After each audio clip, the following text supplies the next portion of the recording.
உலகெங்கும் உள்ள ஜோதிட அன்பர்கள் அனைவருக்கும் மோசஸின் இனிய வணக்கம். ஸோ இன்றைக்கி இந்த மாதம் பார்த்திங்கன்னா பங்குனி மாத பலன்கள் தான் பார்க்க போகிறோம். ஏன்னா அந்த பங்குனி மாதம் அப்படின்னாவே பார்த்திங்கன்னா அந்த வசந்த காலத்தின் தொடக்கம். ஸோ அப்போ அந்த வசந்த காலம்னாவே பார்த்திங்கன்னா சுப நிகழ்வுகளை செய்யக்கூடிய ஒரு காலம் தான். ஏன்னா இந்த காலகட்டத்தில் பார்த்திங்கன்னா நிறைய மலர்கள் எல்லாமே மலர்ந்து கனி உருவாகக்கூடிய ஒரு காலம். அப்போ எப்படின்னா இந்த மாதம் வசந்த காலத்தின் தொடக்கம்னா நிறைய சுப நிகழ்வுகள் வந்து இந்த மாதம் அதிகமாக நடக்கும். குறிப்பாக பார்த்திங்கன்னா நிறைய இந்த வள்ளி, அதாவது என்னென்னாக்கா முருகன் திருக்கல்யாணம், மேலும் சிவன் பார்வதி கல்யாணம் எல்லாமே இந்த மாதத்தில் தான் நடந்ததாக சொல்லப்படுது. குறிப்பாக என்னென்னாக்கா இந்த மாதத்தில் வரக்கூடிய இந்த பங்குனி உத்திரம் பார்த்திங்கன்னா இந்த நாளில் வரக்கூடிய கடவுளுடைய திருமணத்தில் நிறைய பேர் திருமணம் ஆகாதவங்க போய் பங்கேற்று அந்த திருமண நிகழ்வுகள் முடிஞ்சதுக்கப்புறம், சாமிக்கு கல்யாணம் முடிஞ்சதுக்கப்புறம் பார்த்திங்கன்னா ஒரு வெத்தலைப்பாக்கு தாம்பூலம் தரிக்கணும். ஒரு வெத்தலைப்பாக்கு சுண்ணாம்பு போட்டு நீங்கள் சாப்பிட்டு வந்தீங்கன்னா திருமணம் தடைகள் எல்லாமே நீங்கக்கூடிய ஒரு மிகப்பெரிய ஒரு பரிகாரம் இந்த விஷயத்தை. திருமணத்துக்காக காத்திருக்கவங்க, திருமணம் நடக்கலை, கிரக தோஷம் அந்த தோஷம் ஏதாவது சொல்லிட்டு இருப்பாங்க இல்லையா, ஸோ அது எல்லாமே நீங்கி திருமணத்திற்கான ஒரு வாய்ப்புகளை இந்த பங்குனி உத்திரம் உங்கள் வாழ்க்கையில் ஏற்படுத்தி கொடுக்கும் என்ற ஒரு தகவலுடன் இந்த பங்குனி மாதம் கிரக நகர்வுகளுக்கு ஏற்ற மாதிரி என்ன மாதிரி பலன்கள் இருக்குன்றது 12 ராசிக்கும் நம்ம ஒவ்வொரு ராசியை பார்க்கலாம். வாங்க வீடியோக்குள்ள போகலாம். ரிஷபராசி அன்பர்களுக்கு இந்த பங்குனி மாதம் என்ன மாதிரியான அற்புத பலன்களை கொடுக்கும் போது தான் நம்ம பார்க்குறோம். ஏன்னா ராசி அதிபதியான சுக்கிர பகவான் பார்த்திங்கன்னா 11ஆம் இடத்துல இருக்கார். ஸோ 11ஆம் இடம் என்பது என்னென்னாக்கா மிகப்பெரிய அதிர்ஷ்டத்தை கொடுக்கக்கூடிய ஒரு இடம் சொல்லலாம். எதிர்பார்த்த நன்மைகள், நீங்கள் எதிர்பார்த்த அனைத்து நன்மைகளும் கொடுக்கக்கூடிய ஒரு இடம் பார்த்திங்கன்னா அந்த 11ஆம் இடம் சொல்லக்கூடிய இடம் தான். ஸோ இந்த இடத்துல பார்த்திங்கன்னா சூரியனோட கூட இருக்காது. இப்போ சூரியன் என்பது என்ன சொல்லணும்னா அரசியல்வாதிகளின் தொடர்பு இந்த காலகட்டத்தில் கிடைக்கும் அப்படின்னு சொல்லலாம். இதே ரிஷப ராசிக்காரர்கள் இருக்கக்கூடிய நிறைய அரசியல்வாதிகள் பார்த்திங்கன்னா இந்த காலகட்டத்தில் நிறைய கூட்டணி சார்ந்த பேச்சுகள் எல்லாமே ஒரு முடிவு பெறும். ரொம்ப முக்கியத்துவம் கொடுக்கப்படும். இவங்களோட பேச்சுக்கு, இவங்களுடைய செயல்பாட்டுக்கெல்லாம் பார்த்திங்கன்னா அதிக முக்கியத்துவம் இந்த காலத்தில் கொடுக்கப்படுமானா கண்டிப்பாக கொடுக்கப்படும். இந்த மாதம் பார்த்திங்கன்னா மிகப்பெரிய ஒரு செல்வாக்குடன் திகழக்கூடிய ஒரு மாதமாக தான் இந்த பங்குனி மாதம் ரிஷபராசிக்காரர்களுக்கு இருக்குதுன்னு சொல்லலாம். ஸோ அதே போல் என்னாக்கா இவங்களுடைய பேச்சு பார்த்திங்கன்னா எப்பொழுதும் தொழில் சார்ந்த பேச்சுகள் இந்த காலகட்டத்தில் அதிகமாக இருக்கும். படிக்கக்கூடிய மாணவர்கள் அந்த என்ன பண்ணுவாங்கன்னா ரொம்ப ஒரு படிப்பு நல்லா தான் இருக்குது, இவங்களே அழுத்தமாக ஆக்கிப்பாங்க. என்னென்னாக்கா அவசரமாக படிக்கணும், நைட்டு கண் வச்சு படிக்கிறது, இந்த மாதிரியான நிறைய விஷயங்கள்னால ஃப்ரெண்ட்ஸோடு சேர்ந்து குரூப் ஸ்டடி பண்ணுறேன்னு சொல்லிட்டு நைட்டெல்லாம் தூங்காமல் உட்காந்து அரட்டை அடிக்கிறது, இந்த மாதிரியான விஷயங்களால் இவங்களாகவே அழுத்தத்தை ஏற்படுத்தி கொள்ளக்கூடிய ஒரு வாய்ப்பு. அதனால் என்னென்னாக்கா ரிஷபராசிக்கார மாணவர்கள் படிக்கும் போது எனக்கு கொஞ்சம் ரிலாக்ஸாகவே படிங்க. எல்லாம் அவசரம் வேகம் என்பது இல்லாமல் நல்லா தூக்கத்தை ரொம்ப கொஞ்சம் முக்கியத்துவம். ஏன்னா நீங்கள் தூங்கும் போது தான் நீங்கள் படித்த அந்த விஷயங்கள் எல்லாமே உங்களால் நல்லா ஞாபகம் வச்சுக்க முடியும். தூங்காமல் படிக்கக்கூடிய மாணவர்கள் பெரும்பாலும் எனக்கு எக்ஸாம்பிள் நிறைய ஞாபகம் வருது, அந்த ப்ரெசன்ஸ் ஆஃப் மைண்ட் எல்லாமே வந்து லாஸ் ஆகிறதுக்கு வாய்ப்புகள் அதிகமாக இருக்குதுன்னு சொல்லி இன்றைய மாடர்ன் சயின்ஸ் வந்து சொல்லிகிட்டு இருக்கு. ஸோ அதனால் என்னென்னாக்கா படிக்கக்கூடிய மாணவர்கள் கொஞ்சம் தூக்கத்தையும் உணவையும் கொஞ்சம் கவனம் செலுத்தணும். அதே போல் என்னென்னாக்கா இந்த காலத்தில் நீங்கள் ஏதாவது அரசு சார்ந்த விஷயத்தில் எடுக்கக்கூடிய முயற்சிகளை கொஞ்சம் கவனமாக இருக்கும். ஏதாவது ஒரு அரசு சார்ந்த விஷயத்தில் ஒரு ஜாமீன் கையெழுத்து, இல்லை டாக்குமெண்ட் சார்ந்த விஷயம், இந்த டேக்ஸ், இந்த மாதிரியான ஏதாவது ஒன்று இருந்ததுன்னா பிரச்சனைக்குரியதாக மாறும். இந்த காலகட்டத்தில் என்னென்னாக்கா அரசியல்வாதிகளை பற்றி அவதூறு பேச்சுக்களை பேசுனீங்கன்னா அதுவே மிகப்பெரிய பிரச்சனையிடும். உங்களுக்கு கிடைக்க வேண்டிய பெனிஃபிட்ஸ் இல்லாமல் போகணும். இந்த காலத்தில் நிறைய பேர் என்ன பண்ணுவாங்கன்னா சும்மா ஏதாவது ஒரு ஓனரை பற்றி கிண்டல் அடிக்கிறது, இல்லை ஓனரை பற்றி ஏதாவது கமெண்ட்ஸ் போகிறது எல்லாம் போடுவாங்க. பார்த்தீங்கன்னா வேலையை விட்டு தூக்கிடுவாங்க. ஸோ அந்த மாதிரியான வாய்ப்புகள் இருக்குது. ஸோ அதனால் அடுத்தவர்களை பேசி கமெண்ட் பண்ணும்போது கொஞ்சம் கவனமாக கமெண்ட் பண்ணணும். ஏன்னா இந்த காலத்தில் குறிப்பாக என்னென்னாக்கா இந்த மீடியா துறையில் யூடியூப்பில் ஏதாவது ஒரு கமெண்ட்ஸ் ப்ளேஸ் பண்ணுறீங்கன்னு அப்படின்னுமோ ரொம்ப கவனமாக பண்ணணும். ஏதோ பை மிஸ்டேக்கில் நீங்கள் தப்பு பண்ணால் கூட இந்த காலத்தில் அதனால் ஏதாவது ஒரு பிரச்சனையை சந்திக்கக்கூடிய வாய்ப்புகள் என்பது இருக்குது. அதே போல் என்னென்னாக்கா தம்பி தங்கை இந்த உறவு எல்லாமே இந்த காலகட்டத்தில் அந்தளவுக்கு சுமூகமாக இருக்காது.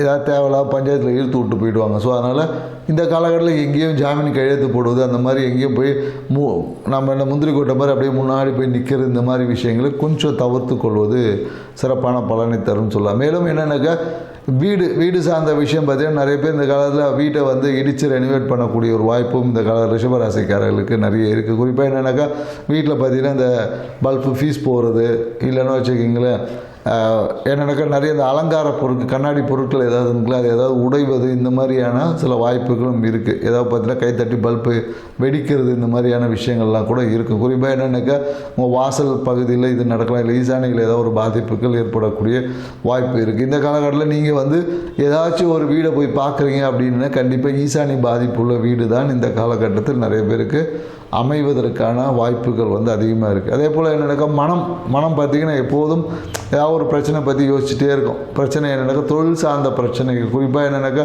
மன அழுத்தத்திலே தான் இந்த காலகட்டத்தில் பயணிக்கக்கூடிய சூழல் இருக்குது. அப்படி மன அழுத்தம் இல்லைன்னா குழந்தைகளோட எதிர்காலம் பற்றின விஷயமா இருக்கும், இல்லை குழந்தைகளுடைய பயணம், குழந்தைகளுக்காக ஏற்பட்ட அந்த உடல் உபாதைகளை பற்றின ஏற்பட்ட அந்த விஷயங்கள், குழந்தைகளுக்கு திடீர்னு பார்த்தீங்கன்னா ஏதாவது ஜுரம் வருது. ஸோ அதனால் பார்த்தீங்கன்னா அதுவே இவங்களுக்கு ஒரு இந்த வேலையை சரியாக செய்ய முடியாமல் போகக்கூடிய அந்த வாய்ப்புகள் எல்லாமே இந்த காலகட்டத்தில் ரிஷபராசிக்காரர்கள் ஏற்படுமானா கண்டிப்பாக ஏற்படுறதுக்கு வாய்ப்பு இருக்குது. அதே போல் நிறைய பேருக்கு இந்த காலத்தில் பார்த்திங்கன்னா இந்த காலில் பார்த்திங்கன்னா ட்ரைனஸ் வந்து அதிகமாகும். குறிப்பாக என்னென்னாக்கா இந்த காலத்தில் நீர்த்தன்மையை அதிகமாக உடம்புல வந்து நீர்த்தன்மையை பேலன்ஸ் பண்ணணும். ஊட்டச்சத்து குறைபாடால் நிறைய பேர் காலில் பார்த்திங்கன்னா இந்த வெயில் காலத்தில் அப்படியே காலெலாம் வெள்ளையாக ஒரு மாதிரி வெடிப்புட்டா மாதிரி இருக்கும், கால் வெடிப்பு வரும். அப்படி இல்லைன்னா பார்த்திங்கன்னா தோலில் பார்த்திங்கன்னா ஒரு மாதிரி ட்ரைனஸ் வந்து அதிகமாகும். அதனால் என்னென்னாக்கா உங்களோட உடம்புல நீர்த்தன்மையை சீராக வச்சுக்கணும் அப்படின்றது தான் இந்த காலத்தில் நம்ம சொல்லக்கூடிய விஷயங்கள். மேலும் என்னென்ன வச்சுக்கலாம், ஒய்ஃபு பார்த்திங்கன்னா இந்த காலத்தில் அம்மா வீட்டுக்கு போகிறேன்னு சொல்லுவாங்க.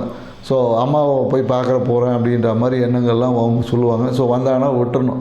நீங்கள் அதை போய்ட்டு இல்லை நான் அதை பண்ணுவேன் இதை பண்ணுவேன் அப்படின்னு சொன்னீங்கன்னா அதுவே உங்களுக்குள்ள கருத்து வேறுபாடுகள் ஏற்படுவதற்கான சாத்தியக்கூறுகள் அனுப்பி. அதே போல் திருமணத்துக்காக வரன்னு தேடி வச்சுக்க இந்த காலகட்டத்தில் உங்கள் கூட ஒர்க் செஞ்ச நண்பரே வந்து திருமணத்துக்கான ஒரு வரனாக அமைவதற்கு சாத்தியக்கூறுகள் நிறைய இருக்குது இந்த காலத்தில். அதே போல் பொருளாதாரம் சார்ந்த விஷயம் பார்த்திங்கன்னா திடீர் பண வரவுகள் இருக்குது. பணம் எவ்வளோ வந்தாலும் இந்த காலகட்டத்தில் பத்தாது. ஏன்னா கடன் சுமை கொஞ்சம் அதிகமாக, ஏன்னா ஓவர் கால்குலேட்டிவ் என்பது ரிஷபராசிக்காரர்களுக்கு கைவந்த காலம். ஒரு விஷயத்தை வந்து 10 ரூபாய்க்கு செலவு பண்ண சொன்னால் இவங்க பார்த்திங்கன்னா ஒரு 100 ரூபாய்க்கு ஒரு பட்ஜெட் போட்டு வைப்பாங்க. ஸோ அதனால் என்னென்னாக்கா அந்த பட்ஜெட்டில் வந்து எப்போதும் கொஞ்சம் பிரம்மாண்டமான ஒரு விஷயம் எதையுமே இன்னும் கொஞ்சம் ஒரு என்ன சொல்கிறது ஒரு ஒரு ஒரு அலங்காரத்துடன் தன்னையே ஒரு அலங்காரப்படுத்திக்கணுன்றது தான் இவங்களுக்கு ஆர்வம் இருக்குது. எதை செஞ்சாலும் கொஞ்சம் சிறப்பாக செய்யணும் அப்படின்னு சொல்லுவாங்களே, அது மாதிரி சிறப்பான ஒரு பட்ஜெட்டை போட்டு எப்போதும் ஒரு கடன் சுமையில் போய் இவங்களா போய் வாலண்டியர் சிக்கிப்பாங்க. அதனால் என்னென்னாக்கா இவங்களுக்கு எவ்வளோ விஷயங்கள் எவ்வளோ பொருளாதார வரவுகள் வந்தாலும் அந்த கடன் சுமை வந்து எப்போதும் இருந்து கொண்டே இருக்கும். ஸோ அதனால் என்னென்னாக்கா இவங்களுடைய எதிர்பார்ப்புகளை கொஞ்சம் குறைச்சி வச்சுக்கிட்டாங்க, கடன் சுமையை குறைச்சிக்க முடியும். ஸோ என்னென்னாக்கா இவங்க ரொம்ப எதையும் வந்து இப்போ எந்த ஒரு பொருள் வாங்கினாலும் ரொம்ப டாப்பாக பண்ணணும், இந்த ஃபஸ்ட் கிளாஸு அந்த மாதிரியான விஷயங்கள் தான். ரொம்ப அந்த சுகபோக விஷயங்களுக்கு அதிக முக்கியத்துவம் கொடுக்கறதுனாலே நிறைய பேருக்கு கடன் சுமை அதிகமாக. வசதி வாய்ப்புக்கு ஏற்ற மாதிரி உங்களை சுகபோகத்தை வச்சுக்கணும்னு சொல்லும். சுகபோகத்தை அனுபவக்கூடாதுன்னு யாரையுமே சொல்லலை. உங்கள் வசதிக்கு ஏற்ற மாதிரி அந்த அலங்காரத்தன்மையை வச்சுக்கிட்டிங்கன்னா கடன் சுமையிலேருந்து குறைத்து கொள்ள முடியும். ஏன்னா இந்த காலத்தில் திடீர்னு நிறைய பேருக்கு பார்த்திங்கன்னா வாயில் வீக்கம், வாயில் வந்து பல்லில் பார்த்திங்கன்னா நீர் கட்டி வர்றது சொல்லுவாங்களே, ஈர் வீங்கி போய் அந்த மாதிரியான வருவதற்கான சாத்தியக்கூறுகள் இந்த காலகட்டத்தில் நிறைய இருக்குது ரிஷபராசிக்காரங்களுக்கு. ஸோ மேலும் பார்த்திங்கன்னா இந்த குரு பேச்சு குரு வக்கரம் நிவர்த்தி ஆகிறார் வேறு. ஸோ குரு வக்கர நிவர்த்திக்கு அப்புறம் பார்த்திங்கன்னா நிவர்த்தி ஆனதுனால உங்கள் வாழ்க்கையில் பொருளாதாரம் சார்ந்த விஷயம் கொஞ்சம் ஏற்றத்தில் இருக்கும். இவ்வளோ நாள் வந்த வருமானம் நிறைய விரயமாகிட்டு இருக்கும். இப்போ நிறைய விஷயங்கள் என்னக்கா நீங்கள் எடுக்கக்கூடிய இனிஷியேட்டிவ்ஸுக்கு நிறைய வேலை செய்யும் அப்படின்னு சொல்லணும். அதே போல் திடீர் தனவரவுகள் இருக்குது. அந்த தனவரவை வந்து எதிர்பார்க்கவே முடியாது. வந்த வேகத்தில் அப்படியே பணம் வந்த வேகத்தில் கையை விட்டு போயிடும். ஸோ அதனால் என்னென்னாக்கா லாபம் வரும், வந்த உடனே போடும். அதனால் என்னென்னாக்கா இந்த காலத்தில் ஷேர் மார்க்கெட்டில் யாராவது ரிஷபராசிக்காரை இன்வெஸ்ட் பண்ணுறீங்க அப்படின்னும் போது லாபத்தை அப்படியே மொத்தமாக போடாமல் ஓரளவுக்கு எடுத்து நீங்கள் உங்கள் தேவைக்கு யூஸ் பண்ணிக்கிட்டு ஒரு 25% மட்டும் இன்வெஸ்ட் பண்ணுங்கள் அப்படின்றத சொல்லுங்கள். ஏன்னா லாபத்தை நம்ம அனுபவிக்காமே போயிட்டோன்னு வச்சு கடைசியில் லாபத்தை நம்ம அனுபவிக்க முடியாமல் போயிடும். ஏன்னா எந்த ஒரு விஷயத்தையும் நாம் அனுபவிக்க தான் அது பெருகும். அது கஷ்டமாக இருந்தாலும் சரி, மகிழ்ச்சியாக இருந்தாலும் சரி. ஸோ அதனால் என்னென்னாக்கா பெரும்பாலும் என்னென்னாக்கா அப்படியே வயிற்ற கட்டி வாயை கட்டி நான் சேர்த்து வச்சேன்னு சொல்லுவோம். கடைசியில் பார்த்தீங்கன்னா அவங்க சாப்பிடும் போது அந்த பொருளே இருக்காது, இல்லை இவங்களால சாப்பிட முடியாமல் போயிடும். இதுதான் வந்து இன்றைக்கி இருக்கக்கூடிய இந்த சைக்காலஜியில் சொல்லக்கூடிய விஷயம். இன்றைக்கி இருக்க மாடர்ன் சைக்காலஜி சொல்லக்கூடிய விஷயமே அதுதான் சொல்லுது. ஸோ அதனால் என்னென்னாக்கா நமக்கு வந்த வருமானத்தையும் வந்த லாபத்தையும் கொஞ்சம் அனுபவித்து விட்டு அதுக்கப்புறமா மீதியை இன்வெஸ்ட் பண்ணணும்.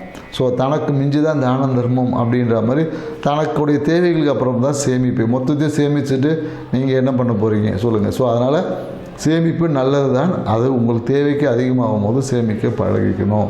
இல்லை சிறு சேமிப்பு என்பது உங்களுக்கு நல்லா செட் ஆகும். ஸோ அதனால் என்னென்னாக்கா இந்த பங்குனி மாதம் ரிஷபராசிக்காரர்களுக்கு நிறைய மன மகிழ்ச்சியை கொடுத்தாலும் சில விதத்தில் கவனமாக இருக்கணும் அப்படின்னு. ஏன்னா இந்த காலத்தில் என்னென்னாக்கா வீடு சார்ந்த விஷயத்தில் ஏதாவது ஒரு என்ன சொல்ல ஒரு பெனால்ட்டி அப்படி என்பது கண்டிப்பாக ரிஷபராசிக்காரன் வாகனத்தில் போகும்போது கண்டிப்பாக ஹெல்மெட் போட்டு போகணும். ஹெல்மெட் போடாமல் போனீங்கன்னு வச்சுங்க, அதுவே உங்களுக்கு நிறைய ஹெல்மெட் கேஸில் பார்த்தீங்கன்னா ரிஷபராசிக்காரர்கள் தான் பெனால்ட்டி கட்டக்கூடியவங்களாக இருப்பாங்க. ஸோ அதனால் நண்பர்களுடன் வெளியில் பயணிக்கும் போது இல்லை வேலை விஷயமாக பயணிக்கும் போது இந்த காலகட்டம் கொஞ்சம் ஹெல்மெட் போட்டுட்டு போகிறது, இல்லை வேலையில் கொஞ்சம் கவனமாக இருக்கிறது. ஏன்னா சில என்ன சொல்ல கேர்லெஸ்னால் வரக்கூடிய பிரச்சனைகள் தான் அதிகமாக இருக்குது. ஸோ அதனால் எனக்கு விழிப்பாக இருந்தீங்கன்னா இந்த பங்குனி மாதம் உங்கள் வாழ்க்கையில் மேலும் மகிழ்ச்சிகளை அதிகரிக்கக்கூடிய ஒரு பங்குனி மாதமாக இருக்கும். நன்றி, வணக்கம்.